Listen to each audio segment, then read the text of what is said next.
Newsfirst Newsline with Faraz.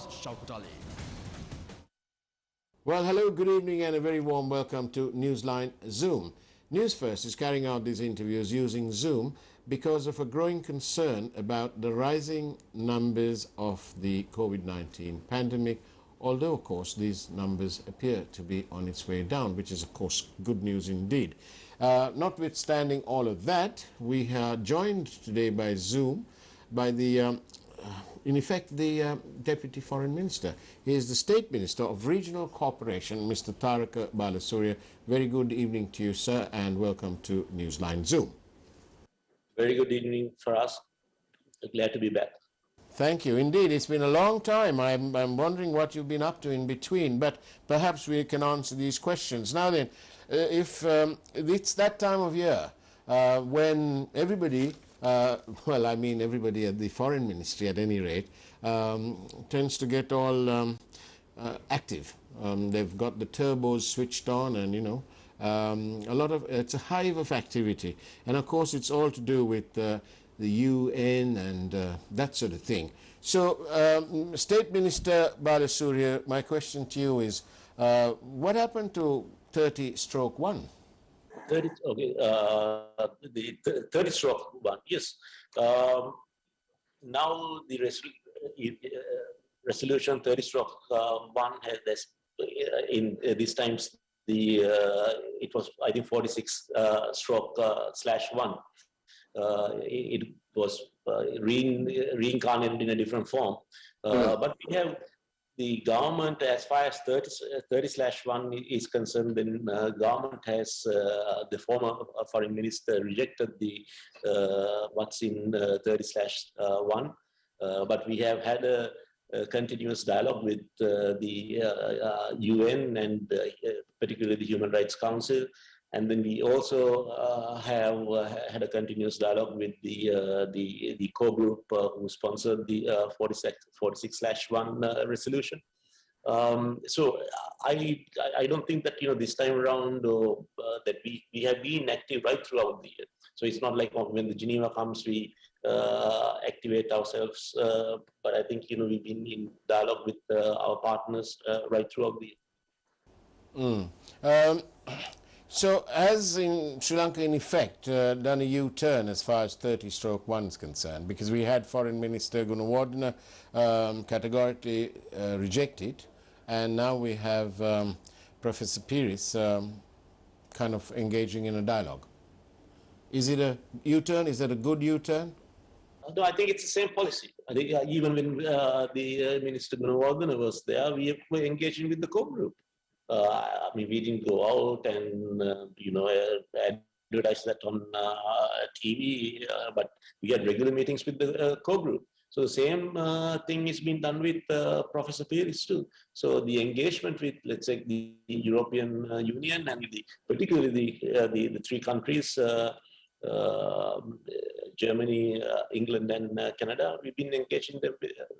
We've been engaging with them right throughout the year. And State Minister, what is the great difficulty in addressing these the concerns of the international community on the basis that what the international community in essence is asking is for Sri Lanka to deliver upon promises and undertakings made by Sri Lanka themselves in the past? What's the difficulty of trying to implement these? Well, particularly with, you know, 30/1, it's against our constitution. So if something is, well, not all of it, but certain clauses goes against our constitution. As you know, let's say, you know, having, let's say, hybrid codes, for instance, goes against our constitution. So so things, whether we need to change our constitution to meet those criteria should be decided by the people of Sri Lanka, so not by the international community. And we feel that, you know, the certain aspects of 30/1 was, you know, was not in the best interest of the country. And I believe that it was evident after 5 years. If you look at things such as reconciliation, which the previous government which wanted to follow vigorously, but in actuality, at the end of the 5-year period, if anything, there was more rift between the ethnic communities.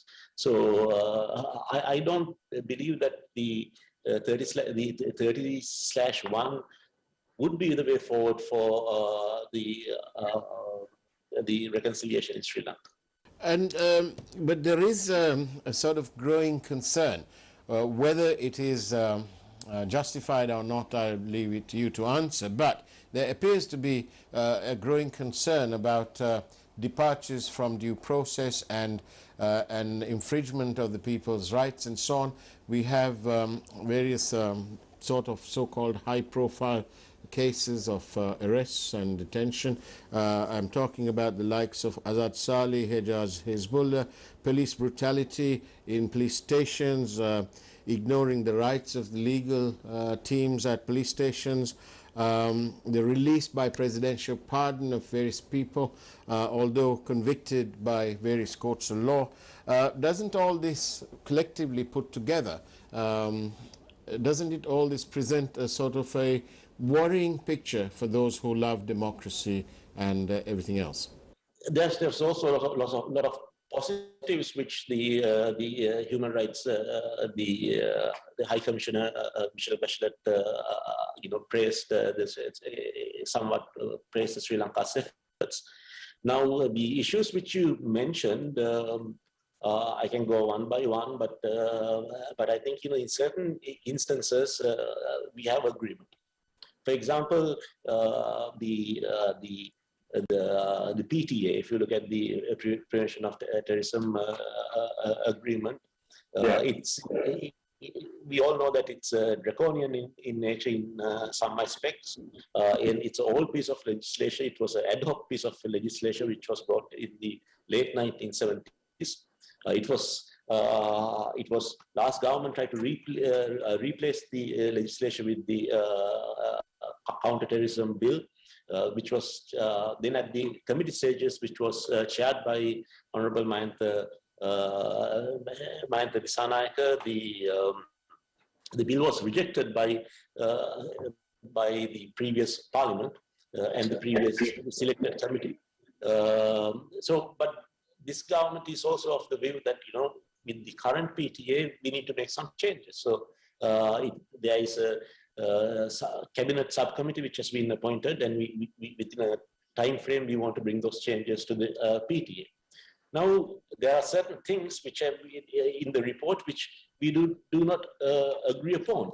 Let's say, for example, the pardon of the former member of parliament, Mr. Duminda Silva. Now, what Michelle Bachelet's report does not state is that we know that after the case was concluded, that certain evidence came into being. Certain opposition MP who was having a conversation with a judge in the trial and bar, and she admits to trying to provide a favorable response in hope of, I think, a promotion to the Court of Appeal. And then when such evidence comes into being, I think, now the question I have is that, if that evidence came into being before the Supreme Court judgment, would the Supreme Court have said that, Mr. Duminda Silva is guilty? So I don't think so. So the only thing which the only justice he can meet is through a presidential pardon. So I don't think that it's a presidential prerogative, and it's not for other countries to judge that, whether the president should give a pardon in that sense or not. So certain things, we agree with, and which we want to make those changes. But certain aspects which we feel are the right of the president or whatever, I feel that we are not willing to negotiate. Would you have a rational explanation in that case about the release of a Sergeant Ratnayaka, who was he has, there are no other evidences like you've just mentioned in the previous case, and that release of Sergeant Ratnayaka is has also caused concern amongst the international community. What do you say about that? It's as I said, it's a presidential prerogative, and we know that such pardons have been given in the through all presidents. If you in Sri Lanka and also overseas, the good example is the case with My Lai in Vietnam, where certain colonel was accused of a massacre of, I think, 600 people or whatever, and then Nixon comes to power, and then Nixon releases him. So in certain cases, I think you need to look at perhaps a bigger picture, but it's a presidential prerogative which the president has. And looking at the bigger picture, what is Sri Lanka's official? We know the official response is that we don't agree about the claimed figure of 40,000 who are unaccounted and so on. But the bigger picture, what has Sri Lanka done towards trying to address the damaging reputation that we seem to have accumulated over the years after the end of the war? Well, I think let me start with that, the figure of 40,000. Now, it's not that it's not only we reviewed the figure of 40,000, but as you know, the former the British military attaché who was serving at that time, and certain organizations like the WFO and certain organizations which were operating, international organizations which were operating at that time, they go on to state too that these numbers were never close to anywhere around 40,000. So it's some of these embassies, including the US and the British, through their internal records. If they go through their past records, it's evident that this number is nowhere near close to the 40,000 which it had been stated. So so I think that's where the dispute arises. So we also have to understand then how did this 40,000 number come, and this number came mainly because through the Darusman report, and then through the Darusman report, which was heavily influenced by the Tamil diaspora. And I would think that we need to engage in different fronts in order to if there is a wrong perception about Sri Lanka, to change that perception.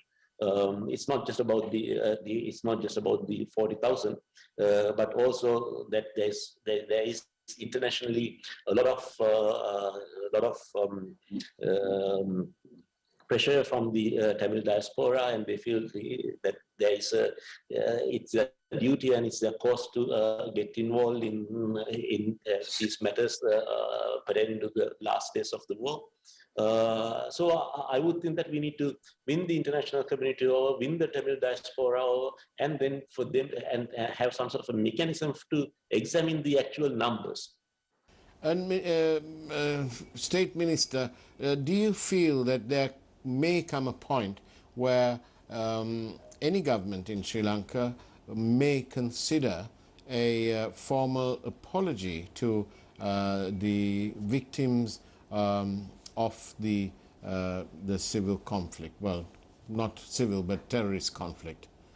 Do you think you'll ever consider that? Any government? I don't mean only your government. Of course, I mean I don't think I don't think the apology is a word. If you ask me, am I sorry that I don't know.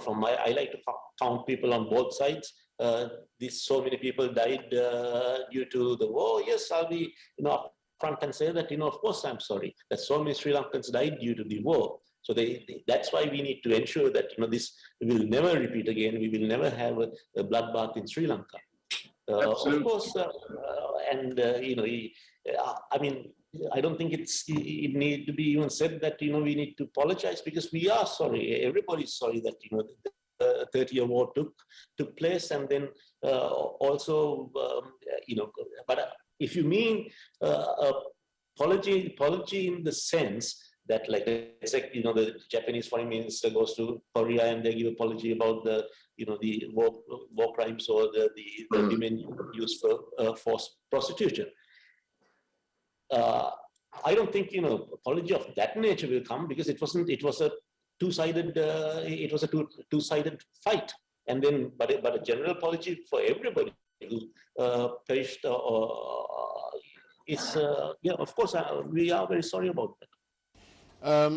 I asked that question only because when you look at the families and so on who are claiming their information about their lost loved ones and so on, they are always insisting on finding out what happened to their brother, their sister, their father, their mother, or their child.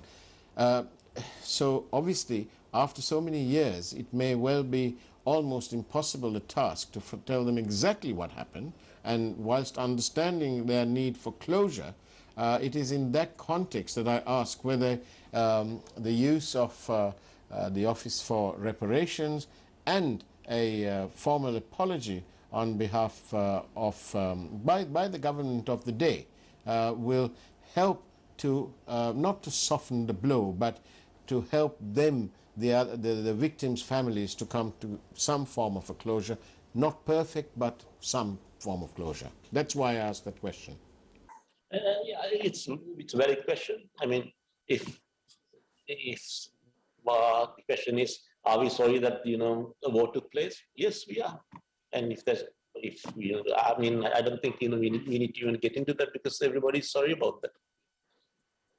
But I don't know whether I know what you're saying. As a mechanism for closure.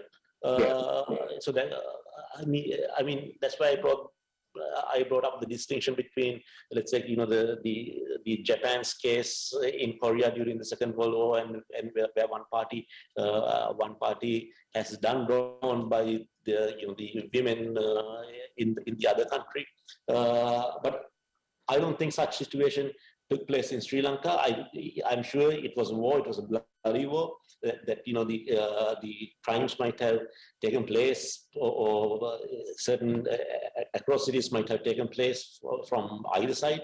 So but I don't think you can pinpoint to one side and that side apologizing to the other side. But for the whole thing, about the war, yes, it is extremely unfortunate. And on that note, let's take a quick break and have a peek at this evening's headlines from the News First Primetime News team. We'll see you on the other side of the break.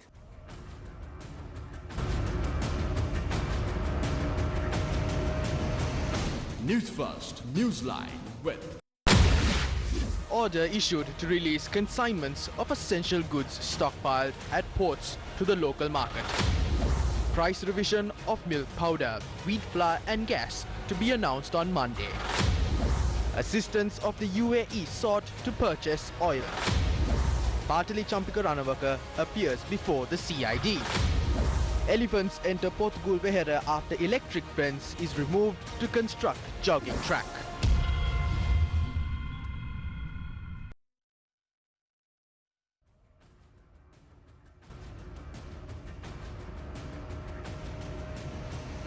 Newsfirst Newsline with Faraz Shaukatali.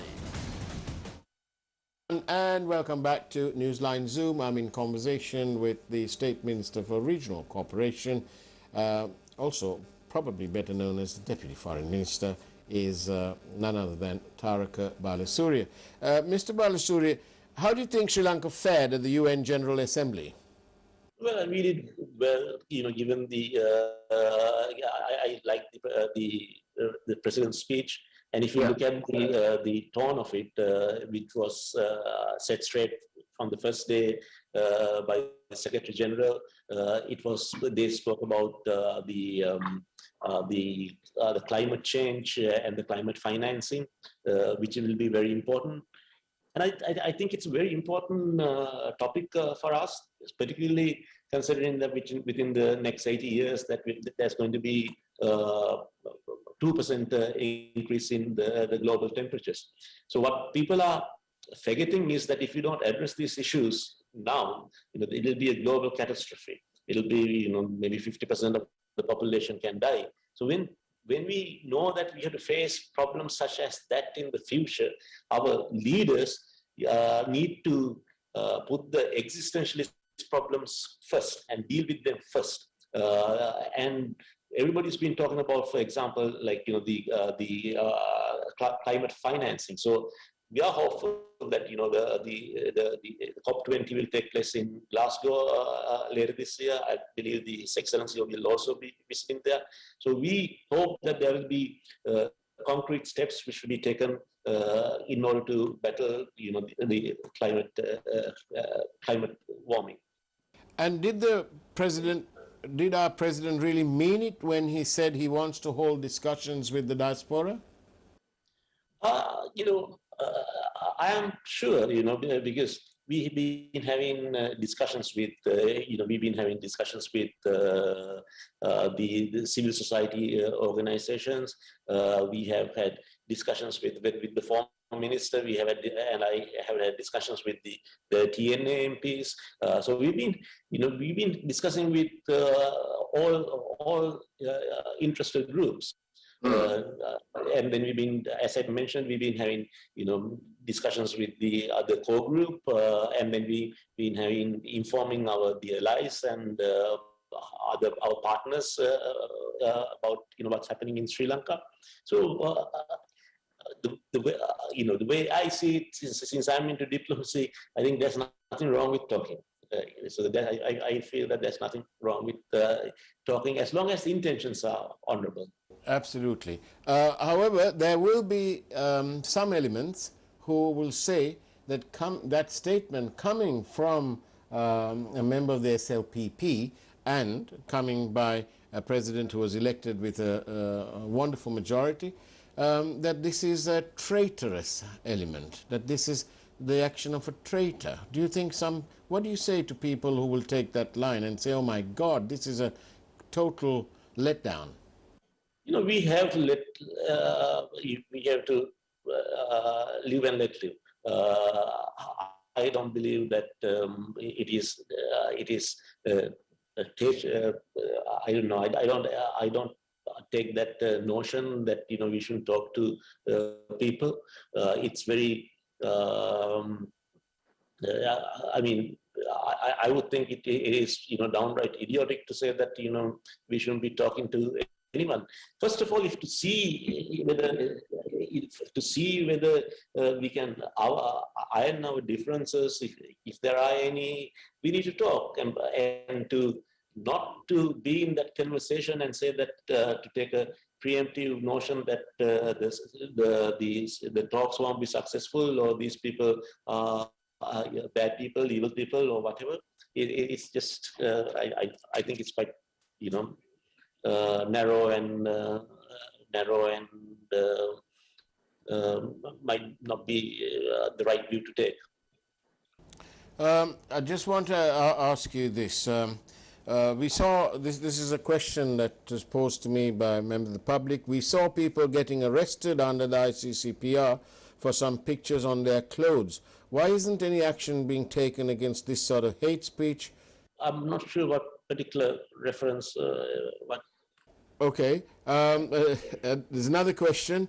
How do you think Muslim countries who are engaging with Sri Lanka on various fronts would react to such incidents, and they mean about the burial issues and so on? Burial issues were sorted out a long time back. So the international Muslim community will be, their concerns will be sort of abated now. I'm baffled to think why are we talking about the burial issue since it was sorted out some time back. And I also tell that the foreign ministry was instrumental in pushing for pushing forward the burial issue. And eventually, State Minister, can you give us an insight as to how forthcoming cooperation will be from from the Western alliance. I don't mean from China and Japan, but I mean from the rest of the world, from Europe, the United States, so on. What do you feel? I think there was the development, the agreement with New Fortress. I think it's in the it's in the right direction. It sends a positive message. I keep telling this that Sri Lanka is open for business for everybody, but somehow I would think because of the structure of the Chinese firms and because since they are state-owned. And then since they can take a more a strategic holding, most companies that have invested in Sri Lanka is Chinese. So it is. I feel that it is also. It's a positive development that the new fortress that will open windows for other the American and the European companies to invest in Sri Lanka. And also, I feel that with the changes in the geopolitics, we will have a lot of opportunity. If you look at, the relationship between Australia and China is deteriorating, and I feel that even there will be more trade wars which will take place in the world. So following a neutral and a non-aligned policy will serve us well at this time, and I feel that we should be able to take advantage of such happenings. I don't know whether you would like to take this question, but now that you mentioned this this American firm, it's not about the firm in per se, but it's actually this. The U.S. ambassador some weeks ago expressed, shall we call it, displeasure and concern that Sri Lanka was entertaining so many unsolicited bids from Chinese companies. Well, my understanding is that this bid too from an American company is also unsolicited, and so it looks like somebody is speaking with a forked tongue. Well, my thinking is that we should entertain even certain unsolicited, let's say, interest if it's in the best interest of the country. We need to know. For us, we are not the only girl on the beach, and there are other countries. And you and I both know that our yield rates are one year yield rates are going around 30%. There's some people are talking of international sovereign default. So we need investments coming into Sri Lanka. And if the investment can be evaluated, then if it's proper and good in nature, and if it's in the best interest of Sri Lanka, and I think entertaining unsolicited proposal shouldn't be dismissed. In the national interest. In the first of all, we need to identify what projects we are going to have. Now, let's take, for example, this new fortress. We are selling 40% of it for $250 million. With that money, we can build another power station. I think the total value will be about 220 million. So that will bring about 700 megawatts to the 700 megawatts of power to the national grid. Now you know how CEB works, and you know how certain institutions work. The fact that if we do not expedite these things, we might have to face a power crisis in the future. The last government, during the last 5 years, they didn't add a single megawatt to the national grid. So I feel that if the projects are identified, and if you know how much the cost is going to, how much the estimated cost is going to be, And even if it's an unsolicited proposal, it is particularly my opinion that I see it's all right to go for the unsolicited proposal. State Minister Tharaka Balasuriya, thank you ever so much for being on Newsline Zoom. And that's the way it was this evening on Newsline Zoom. It's now time for the primetime news from News First. Take care, have a great evening and also a great weekend. And God bless you.